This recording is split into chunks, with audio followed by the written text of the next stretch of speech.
Նիկոլ Փաշինյանը արդեն որ երրորդ անգամ խոսում է, որ եկեղեցու գանձերը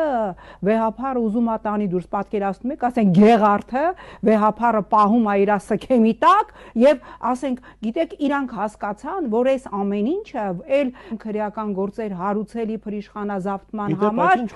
աբսուրդ է, հիմա դա տենց բան չի կարող լինի, դա կատաստրոֆա է, դա աբսուրդ է, ինչ որ գանձագողություն, ես չգիտեմ ինչեր, հասկանում ես, ապրիորի հայտարարությունները, որի տակ բնականաբար որևէ փաստ չկա եւ չի կարող լինել։ Այս նույնը ես հիմա սպասում եմ, որ Ալեն Սիմոնյանը, ով Դոժդ հեռուստաընկերության եթերում կատաստրոֆիկ շատ պատասխանատու ճակերտավոր հայտարարություն ա արել ճշտող հարցին լրագրողի դուք խոսում եք ձեր հոգևորականների մեջ մանկապիղծների մասին, ինքը մի հատ էլ դաբլ ճշտել է, ասելով այո խոսքը ինչ որ մի 3-4-ի թե 4-5-ի մասին է, բա հարց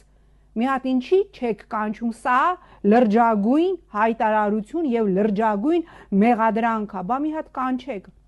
Ալեն Սիմոնյանին, ես որպես հայ առաքելական եկեղեցու հետևորդ ուզում եմ իմանալ, որ իմ եկեղեցում ովքեր են մանկապիղծ հոգևորականներ, եթե դա հենց անենց արված հայտարարություն է, ապա հենց անենց արած հայտարարության հեղինակը պիտի կանչվի պատասխանատվության, եթե այդպիսի բան կա, ապա ասելուց հետո,